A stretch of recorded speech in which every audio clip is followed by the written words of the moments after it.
कई साल पहले इस धरती पर बहुत दूर सिंड्रेला नाम की एक सुंदर लड़की रहा करती थी।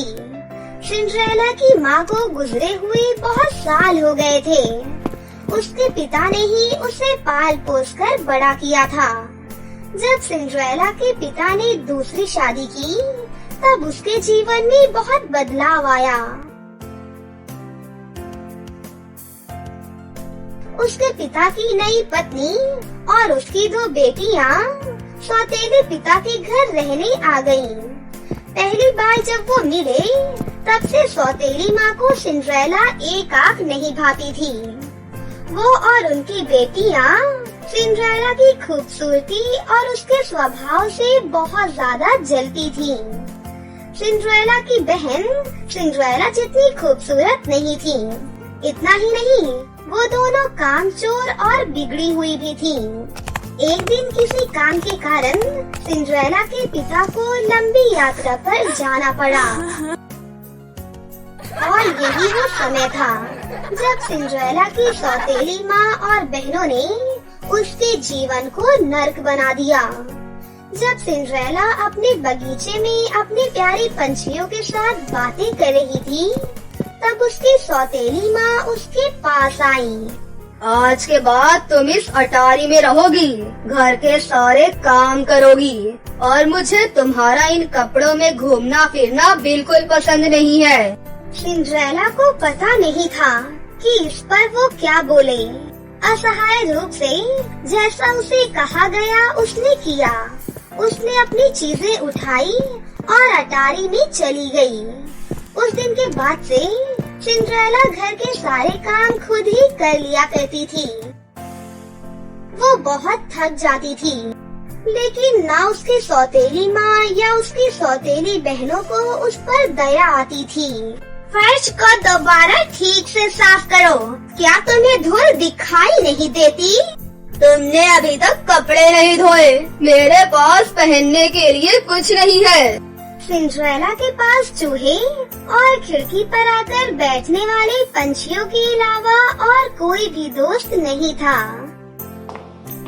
सर्दी से बचने के लिए रात के समय सिंड्रेला नीचे चिमनी के पास जाकर सेक लेते लेते ही सो जाया करती थी। ऐसे ही दिन गुजरते गए। एक दिन शहर में राज्य द्वारा एक घोषणा की गई। राजकुमार द्वारा महल में एक पार्टी का आयोजन किया गया है। शादी के लायक सभी लड़कियों को इस पार्टी में आमंत्रित किया जाता है। जैसे ही सिंड्रेला की सौतेली बहनों ने ये बात सुनी, तो वो भागते हुए घर गईं और अपनी माँ को सब बताया। पार्टी में आप दोनों ही सबसे ज्यादा सुंदर होंगी। राजकुमार को आप दोनों में से एक को ही चुनना चाहिए। इस तरह हम सभी उस महल में रह पाएंगे, है ना माँ?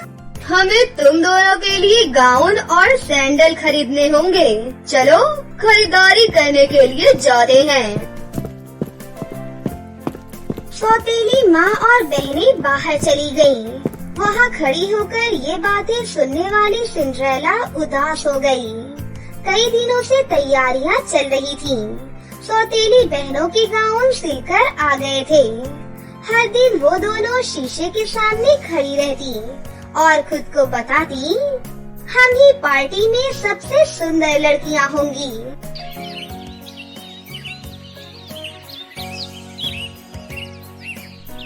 आखिर वो दिन आ ही गया। सौतेली बहनें आज सुबह जल्दी उठ गई थीं और उन्होंने सिंड्रेला को बुलाया। सिंड्रेला, सिंड्रेला, जल्दी यहाँ पर आओ। कहाँ हो तुम? जल्दी से हमारे नहाने की तैयारी करो। पूरे दिन भर सिंड्रेला ने बहनों को तैयार होने में मदद की। जरा धीरे धीरे ब्रश करो, सारे बाल निकाल दोगी क्या? शाम तक दोनों पार्टी के लिए तैयार हो गयीं। तुम दोनों सुंदर दिख रही हो, बहुत सुंदर। सिंड्रेला ने सारी हिम्मत जुटाई और अपनी सौतेली माँ से पूछा, क्या मैं भी पार्टी में आ सकती हूँ? कौन? तुम? हाँ, उन्होंने सारी युवा लड़कियों को बुलाया है। इस पर उसकी सौतेली माँ और बहनें सभी जोर जोर से हंसने लगती हैं। क्या पार्टी के लिए ये तुम्हारी पोशाक है? राजकुमार को अपने लिए पत्नी चाहिए, नौकरानी नहीं। चलो लड़कियों, पार्टी के लिए देर हो रही है और तुम याद रखना, सोने से पहले सारे काम हो जाने चाहिए। सौतेली माँ और बहनें पार्टी के लिए निकल गयीं और घर पर अकेली सिंड्रेला उदास मन से रोने लगी। मैं पार्टी में क्यों नहीं जा सकती? अगर आज मेरे माता पिता यहाँ होते तो ये सब नहीं होता। उसी समय वहाँ उसे एक तेज रोशनी दिखाई दी। पहले तो सिंड्रेला समझ नहीं पाई कि वो क्या था और वो इस रोशनी को एकटक देखे जा रही थी और अचानक उस रोशनी के बीचों बीच में एक खूबसूरत सी परी दिखाई दी। मेरी प्यारी सिंड्रेला, रो मत, तुम भी महल में पार्टी के लिए जरूर जाओगी। सिंड्रेला को उसकी आंखों पर विश्वास नहीं हुआ। उसने हड़बड़ाकर पूछा, क्या मैं जा सकती हूँ? मेरी हालत तो देखो। चिंता मत करो, मैं हूँ ना तुम्हारी मदद के लिए। मुझे एक कद्दू और 7 चूहे ला कर दो। सिंड्रेला को समझ नहीं आ रहा था कि उन्हें ये चीज क्यों चाहिए, पर उसने वही किया जो उससे कहा गया। पहले वो रसोई घर में गई और बड़ा सा कद्दू ले आई। फिर वो स्टोर रूम में गई और अपने चूहे दोस्तों को लेकर फिर से नीचे आ गई।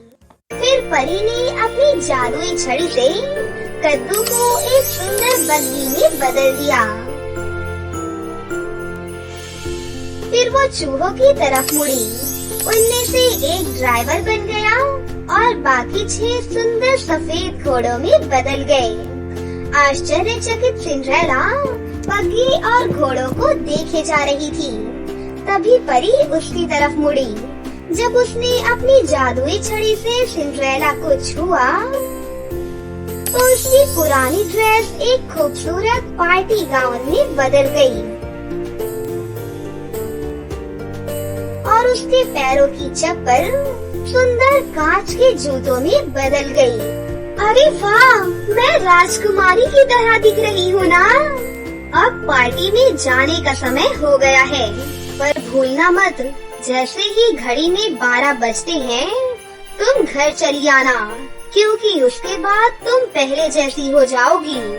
सिंड्रेला ने परी को बहुत ध्यान से सुना। फिर वो बग्घी में बैठी और महल की ओर चल पड़ी।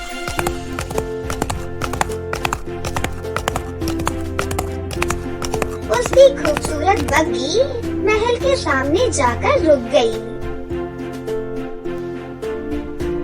जब सिंड्रेला ने भव्य दरवाजों से महल में प्रवेश किया तो सबकी आंखें उसे ही देख रही थी। वो बहुत सुंदर और खानदानी लग रही थी। उसकी सौतेली माँ और सौतेली बहनें भी इस सुंदर महिला को देखती रह गई थी। वो उसे पहचान भी नहीं पाई थी। अचानक सीढ़ियों पर राजकुमार दिखाई दिया। सिंड्रेला सच में पार्टी में उपस्थित सभी लड़कियों में सबसे ज्यादा सुंदर लग रही थी। राजकुमार को पहली ही नजर में इस खूबसूरत लड़की से प्यार हो गया। सभी उसे उत्सुकता से देख रहे थे। वो धीरे धीरे आगे की तरफ बढ़ता गया। सौतेली बहनें बहुत खुश हो गयीं कि राजकुमार उन्हीं की तरफ आ रहा है। आओ, वो मेरे पास आ रहा है। नहीं, वो मेरे पास आ रहा है। पर राजकुमार आगे बढ़ा और सिंड्रेला के सामने जाकर रुक गया। हे सुंदर लड़की, क्या तुम मेरे साथ डांस करना पसंद करोगी? सिंड्रेला ने शर्माते हुए हाँ कहा। राजकुमार और सिंड्रेला ने उत्सुकता से देख रहे आमंत्रितों के बीच डांस करना शुरू किया। सिंड्रेला संगीत और डांस से इतनी प्रभावित हो गई, उसे लगा कि मानो महल में वो और राजकुमार है। फिर दोनों देर रात तक डांस करते रहे। सिंड्रेला को पता ही नहीं चला कि कितना वक्त गुजर गया है। अचानक उसकी नजर घड़ी पर पड़ी। आधी रात हो चुकी थी। उसी समय सिंड्रेला को परी की चेतावनी याद आ गई।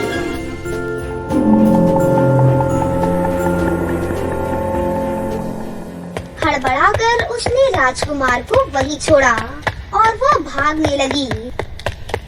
जब वो महल की सीढ़ियाँ उतर रही थी, तो उसका एक जूता वहीं पर छूट गया और उसके पास उसे लेने का समय भी नहीं था। जैसे ही वो बाहर पहुंची, घड़ी में 12 बज चुके थे और फिर से सब कुछ वैसा हो गया जैसे कि पहले था। जब राजकुमार उसके पीछे भागा, उसे वो जूता वही सीढ़ियों पर पड़ा हुआ मिला।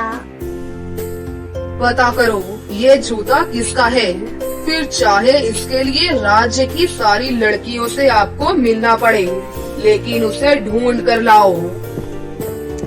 सिंड्रेला हाँफती हुई घर पहुंची और सीधे अटारी पर चली गई। वो राजकुमार के साथ बिताए समय को सोचने लगी। उसे पता था कि उसके पास कोई मौका नहीं था, पर फिर भी उसे राजकुमार से प्यार हो गया। राजकुमार के लिए उस लड़की को खोजना असंभव था और अगर वो खोज भी लेता तो पहचान ही नहीं पाता। राजकुमार के आदमी राज्य के घर घर जाकर उस जूते की मालकिन को खोजने लगे, पर जूता किसी भी लड़की के पैर में फिट नहीं हुआ। आखिर में राजकुमार के आदमी सिंड्रेला के घर पर पहुँचे। सिंड्रेला राजकुमार की बग्गी को घर के सामने देखकर बहुत ज्यादा खुश हो गई। जैसे ही सिंड्रेला कमरे से बाहर जाने लगी, तो उसकी सौतेली माँ दरवाजे पर दिखाई दी। तुम कहाँ चल दी? तुम भी जूता पहनने की कोशिश करना चाहती हो क्या?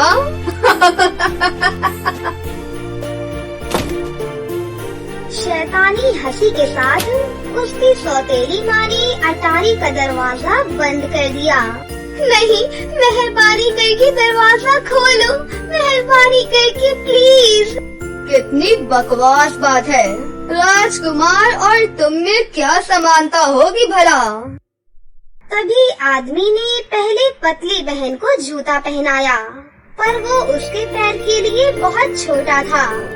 देखो, मेरे पैर में कितने अच्छे तरीके से बैठ गया है। फिर मोटी बहन ने कोशिश की, पर जूता उसके पैर में जा ही नहीं रहा था। शायद हमने दूसरे पैर में कोशिश की होती।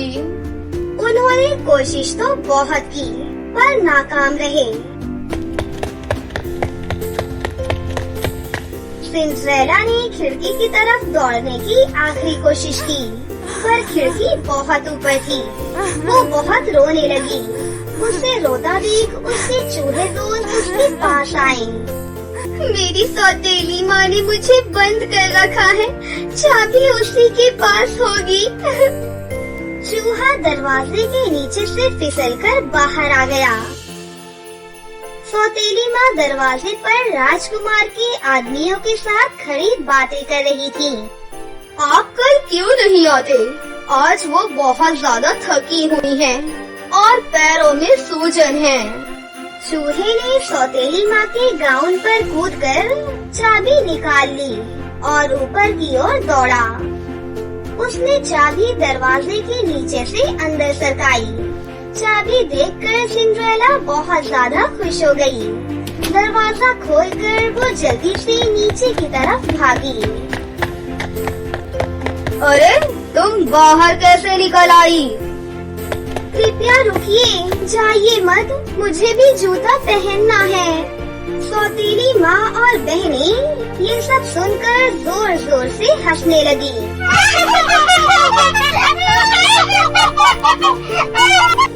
शांत हो जाओ, ये राजकुमार का हुक्म है कि राज्य की सारी लड़कियों को कोशिश करनी चाहिए। जब सिंड्रेला ने जूता पहना, सबको आश्चर्य हुआ क्योंकि जूता उसके पैरों में अच्छे से फिट हो गया। हे सुंदर लड़की, क्या ये जूता तुम्हारा है? सिंड्रेला ने गर्दन हिलाकर हाँ में जवाब दिया। कृपया हमारे साथ महल में चलिए। सिंड्रेला उनके साथ महल में चली गई। उन्होंने उसे राजकुमार के सामने पेश किया। जैसे ही राजकुमार ने सिंड्रेला की आंखों में देखा, वो जान गया कि उस रात उसने उसी के साथ डांस किया था। उसने सिंड्रेला का हाथ थामा। आखिर मैंने तुम्हें ढूंढ ही लिया। क्या तुम मुझसे विवाह करोगी? खुशी के आंसू बहती आंखों से उसने राजकुमार का प्रस्ताव स्वीकार किया। फिर उन्होंने शादी की और खुशी से जीवन बिताने लगे।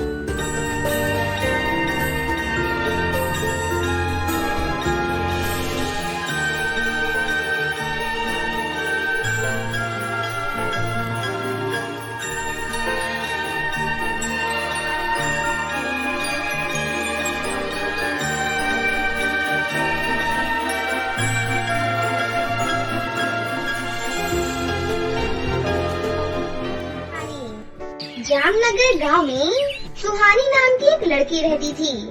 वो पूरे गांव में सबसे भोली भाली लड़की थी।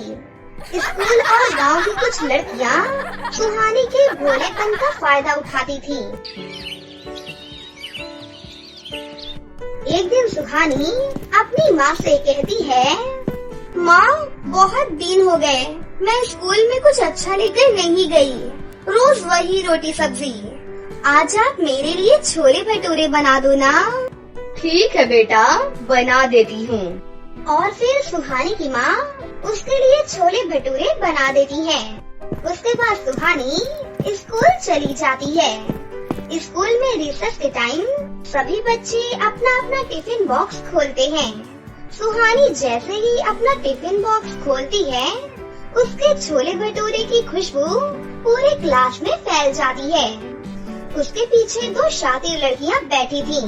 वो दोनों आपस में बातें करती हैं। अरे लोरी, सुहानी के टिफिन बॉक्स से बहुत अच्छी खुशबू आ रही है। ऐसा क्या लेकर आई है? चल उसके पास जाकर देखते हैं। उसके बाद वो दोनों लड़कियां सुहानी के पास आ जाती हैं। अरे वाह, छोले भटूरे! देखने में तो ये बहुत टेस्टी लग रहे हैं। हाँ, मेरी माँ बहुत अच्छा खाना बनाती है और छोले भटूरे तो सबसे अच्छा बनाती है। मैं 3 भटूरे लेकर आई हूँ। एक मैंने खा लिया, बाकी एक एक तुम दोनों ले लो। फिर दोनों लड़कियाँ छोले भटूरे ले लेती हैं। ये तो बहुत टेस्टी है। सुहानी, कल फिर से छोले भटूरे लेकर आना। हाँ हाँ, जरूर लेकर आऊंगी। इस तरह वो दोनों लड़कियाँ सुहानी से बहुत प्यार से बात करती हैं। थोड़ी देर बाद स्कूल की छुट्टी हो जाती है और सभी अपने अपने घर जाने लगते हैं। तभी बहुत जोर से बारिश शुरू हो जाती है और अचानक स्कूल की एक छोटी सी बच्ची के रोने की आवाज सुहानी के कानों में जाती है। सुहानी उसे पहले से ही जानती थी। सुहानी उस लड़की के पास जाती है और उससे कहती है, अरे क्या हुआ पिंकी? मैं घर से छाता लेकर आई थी, लेकिन किसी ने मेरा छाता चुरा लिया। अब मैं तेज बारिश में घर कैसे जा पाऊंगी? इतनी सी बात है तो तुम रो क्यों रही हो? मेरा छाता है ना, तुम मेरा छाता ले लो। आप बहुत अच्छी हो सुहानी दीदी, आपका बहुत बहुत धन्यवाद। उसके बाद पिंकी घर चली जाती है। रास्ते में सुहानी भीगते हुए जा रही थी और उसके आगे रोली और ट्विंकल चल रही थी। तभी ट्विंकल रोली से कहती है, अच्छा हुआ मैंने उस पिंकी का छाता चुरा लिया, वरना हम दोनों भी अभी भीगते हुए जा रहे होते। किसी को पता भी नहीं चला कि तुमने उसका छाता चुराया है। बेचारी अपना छाता ढूंढ रही होगी। सुहानी उनकी ये बातें सुन लेती है और उनके पास जाकर उनसे कहती है, ये तुम दोनों ने बिल्कुल भी अच्छा नहीं किया। तुम्हें उसका छाता वापस दे देना चाहिए। तुम कौन होती हो हमें सीख देने वाली? आज क्लास में प्यार से बात क्या कर लिया? अपने आप को हमारे दोस्त समझने लगी।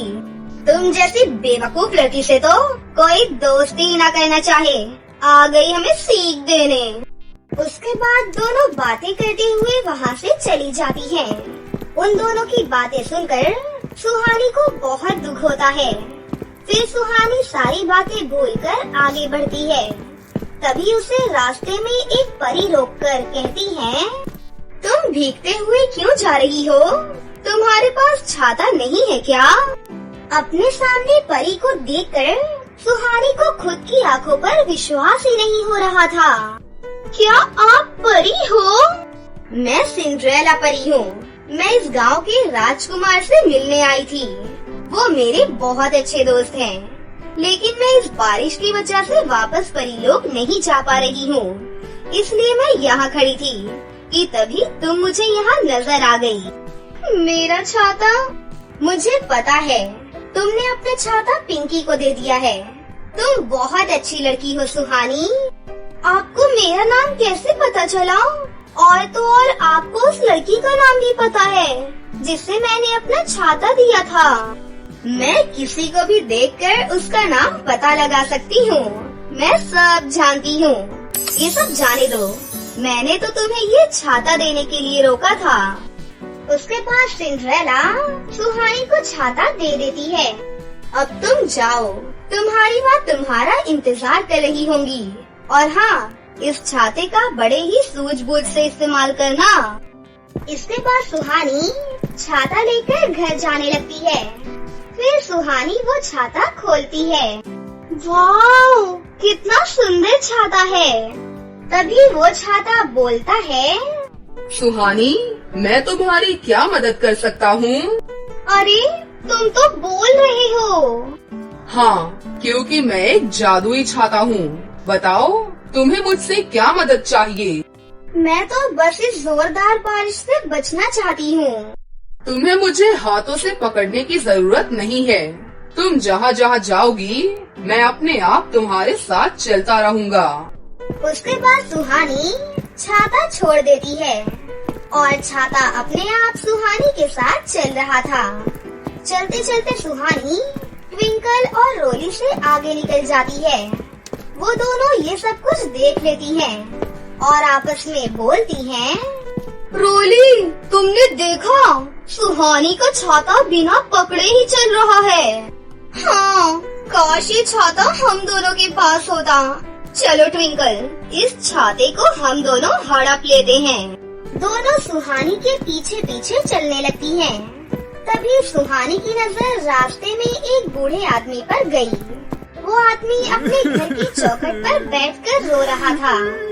सुहानी उस बूढ़े आदमी के पास गई और उनसे पूछा, क्या हुआ दादाजी? बिटिया, मेरे घर में अनाज का एक भी दाना नहीं है। मैंने कल से कुछ भी नहीं खाया है। बारिश की वजह से मैं भीख मांगने भी नहीं जा पा रहा हूँ। क्या मैं आपकी कुछ मदद कर सकती हूँ? तुम अभी बहुत छोटी हो। तुम मेरी मदद कैसे कर सकती हो? तुमने इतना बोला, यही बहुत है बेटा। काश आपके घर में बहुत सारा राशन आ जाए और आपकी ये छोटी सी कुटिया एक पक्के मकान में बदल जाए। कि उसी वक्त जादुई छाते से तेज रोशनी निकलती है और बूढ़े दादा की कुटिया पक्के मकान में बदल जाती है और उनके घर में बहुत सारा राशन आ जाता है। बूढ़े दादा ये सब देखकर बहुत खुश होते हैं और अपने घर के अंदर चले जाते हैं। सुहानी समझ जाती है कि ये जादुई छाते का ही कमाल है।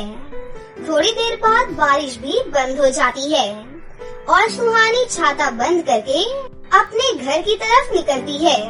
वो दोनों लड़कियाँ ये सब कुछ देख रही थी। ये तो जादुई छाता है। उसके बाद दोनों सुहानी के पास आ जाती हैं। सुहानी, हमें अब एहसास हो गया है कि तुम बिल्कुल सही कह रही थी। हमें पिंकी का छाता नहीं चुराना चाहिए था। ये लो, तुम उसे उसका छाता वापस कर देना। ठीक है, अपने छाते को देखकर पिंकी बहुत खुश हो जाएगी। वैसे सुहानी, तुम्हारे हाथ में जो ये छाता है, ये बहुत ही सुंदर लग रहा है। क्या तुम इसे हमारे हाथ में दोगी? हाँ हाँ, क्यों नहीं, ये लो। देखो सुहानी, हमने तुम्हारी बात मानकर पिंकी का छाता दे दिया। अब उसके बदले में तुम हमें क्या दोगी? ये तो पिंकी का ही छाता था, वही तुमने वापस किया है। इसके लिए मैं तुम्हें क्या दूँ? तुम्हारा ये छाता हमें बहुत अच्छा लगा, तुम हमें ये दे दो। लेकिन ये तो मेरा छाता है नहीं था, अब ये हमारा छाता है। नहीं, तुम ऐसा मत करना, मुझे मेरा छाता वापस कर दो। अगर हिम्मत है तो अपना छाता हमसे लेकर दिखा। उसके बाद ट्विंकल सुहानी को धक्का देकर गिरा देती है। तभी सिंड्रेला परी फिर से वहाँ पर आ जाती हैं। तुम दोनों उसे तंग क्यों कर रही हो? उससे उसका छाता वापस कर दो। लेकिन दोनों परी को भी उल्टा जवाब देने लगती हैं। नहीं दे रहे, क्या कर लोगी तुम? आखिरी बार बोल रही हूँ, सुहानी का छाता उसे वापस कर दो। उसके बाद ट्विंकल जादुई छाते से बोलती है, हे जादुई छाते, इस परी और सुहानी को मार मार कर यहाँ से भगा दो। ट्विंकल के इतना कहते ही जादुई छाता उन दोनों की पिटाई करने लगता है। दोनों रोते हुए वहाँ से वापस भाग जाती है। उसके बाद सुहानी को अपना छाता वापस मिल जाता है। फिर सुहानी सिंड्रेला परी का धन्यवाद करती है और जादुई छाता लेकर घर वापस चली जाती है। जादुई छाते के आने के बाद सुहानी की आर्थिक स्थिति बहुत अच्छी हो जाती है और वो एक बहुत बड़े से स्कूल में पढ़ने लगती है। इस तरह उसके जीवन में सब कुछ ठीक हो जाता है और वो अपनी माँ के साथ एक हंसी खुशी जीवन गुजारने लगती है। तो दोस्तों, कैसी लगी आपको हमारी ये कहानी? अगर आपको हमारी कहानी अच्छी लगी हो तो इसे जरूर लाइक करें, साथ ही हमारे चैनल को सब्सक्राइब भी कर लें और बेल आइकन को दबाना ना भूलें। मिलते हैं अगली वीडियो में। धन्यवाद।